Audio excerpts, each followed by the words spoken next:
When his parents told me I shouldn't date him.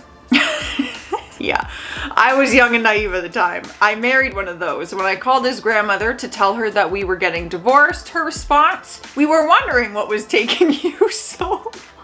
Oh no. Yeah, I mean, guys, it is always bad when their family is like, ooh, like, when they're trying to convince you not to date their own family member, like, that is more than a red flag, okay? Like, you are being drowned by red flags at that point. I have been there. I've definitely been there where not the family was saying horrible things about them, but just like, you know, I don't think this is the best match kind of thing. Like, you know, I think you'd be happier elsewhere type vibes. She left her last boyfriend for me. Guess how we ended? She left you for someone else, right? Yeah, I don't know, y'all. It's like one of those things where if someone cheats on, like, even if someone cheats to be with you, it's like, what makes you think they wouldn't do that to you then in the future? You know what I'm saying? Like, what made you think that if she left her boyfriend for you, that she one day wouldn't leave you for someone else? Like, I get we want to think we're special, but we're not. We're not. Toxic people are going to be toxic people to good people. That is exactly why they're toxic people. I'm sorry. Did that make any sense at all? Am I making any sense? Doesn't matter if you're a good person. They're gonna do it anyway. Yeah, that's what I'm trying to say. It was after we got married. She says, "I don't think you should waste your time playing video games anymore. But you told me you love playing video games and we often play together," I reply. "I only did that to make you like me." Wait, what? You waited till you were married to bring up video games? I mean, that's on you at that point. Like, come on now. If that's something that's always been in your relationship and it's never been an issue and stuff like that, like, why all of a sudden is it an issue? Like, you're married. I only did that to make you like me. We're married. What did you expect? Huh? I don't know. That's just, I don't see that marriage lasting very long, which is sad. He kept talking about how attractive guys were. The response.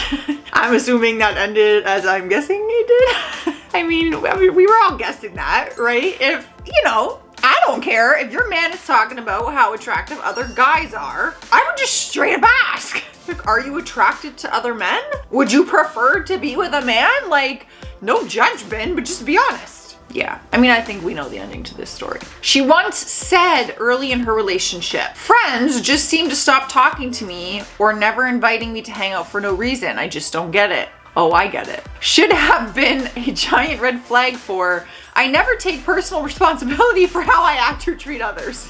Absolutely. Listen, like, common denominator. You know what I'm saying? When everyone stops talking to you and you're the only one not getting invited to things, evaluate the situation. It might be you. There might be a reason why people are not inviting you. They might not like how you are treating them or whatever.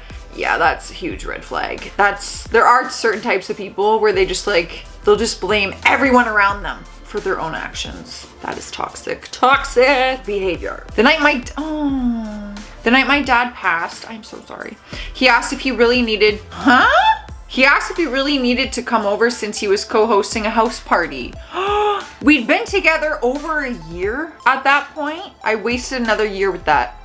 My friend is dating a guy like this now. He got mad at her for having her birthday, not even having a birthday party, just for having an actual birthday, since it took away from time for himself. They've been together 2 years. Oh my God, ladies, we need to know.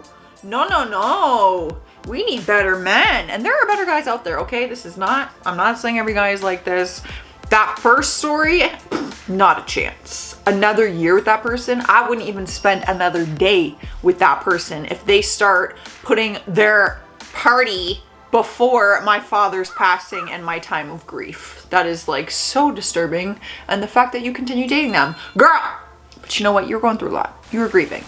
Like, to lose your father and your man, that'd be hard. So I get it. But like, I'm happy that you learned your lesson. And I'm assuming you're much happier now, probably. My ex never missed a day of school from kindergarten through college. Packed and ate the same exact lunch every day at work. I don't know why I was surprised that she was inflexible when it came to matters of, well, anything.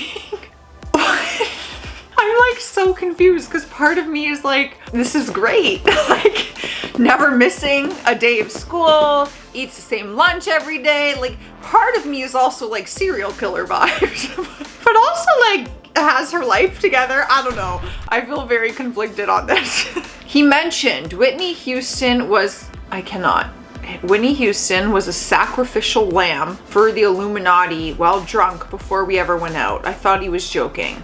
Drunk or sober, that is just the weirdest statement to make to anybody. Even if one of my good friends made that joke, I'd be like, I have concerns. That's so strange to say that to someone before like you even went out. I'm like, what is strange? Like, who even thinks that? Weird. He forbid me. Ooh, no.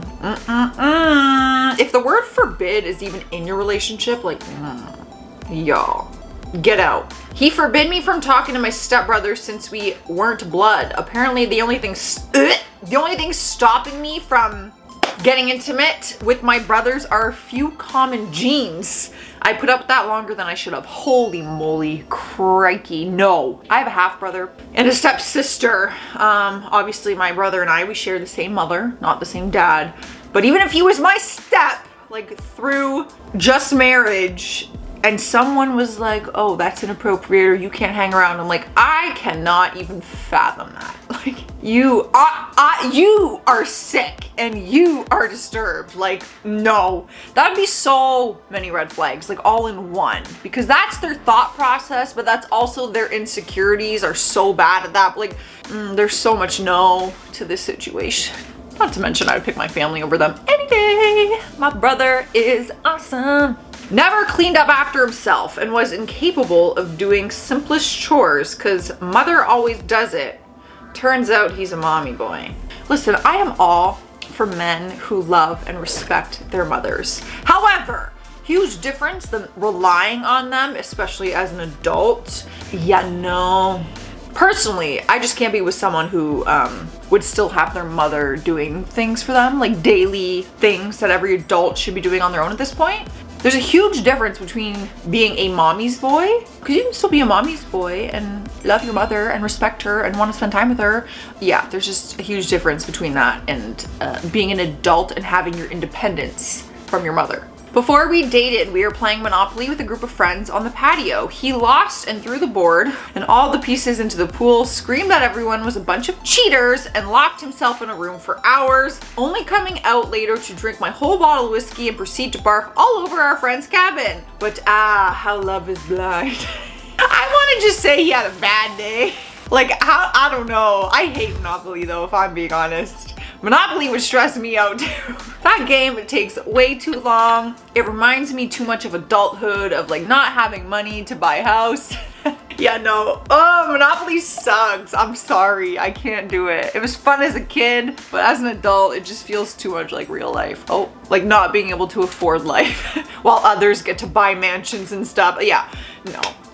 I hate Monopoly. Agreeing with me on everything. I thought it was cute at first because we had so much in common, but then it got repetitive real quick to a point where I couldn't say my opinion because I knew she would say the same thing back. I knew this was true when I broke up with her, and she said all the things that were bothering me were bothering her too. And I mean really specific things that clearly only pertain to me, like that I had no time for the relationship. I work 7 days a week and had financial problems. She gets money from her parents every week and doesn't work. It just seems like she heavily relied on you. Like you became her world and her everything, whereas you were very independent and had your own very busy life. And that is never a healthy situation, you guys. Y'all have to have independence, okay? Your own separate lives, like together, but like separate, you know? That's it. Well, hopefully if you are in a situation, you are seeing the red flags and you are not ignoring them, okay? Because we've all been there. We've all been there, all right? So this is your sign. See them, act upon them, leave, and be happy in something else. I'm getting out of it for you guys. Stay sassy out there and stay classy. Bye. How did they not see these red flags? Do we ever, you know, no. We do see red flags. We choose to ignore them. There's a difference between them. Like what am I saying? Have you even subscribed to the channel yet? Don't be a fake fan. Hit that subscribe button. You know you want to.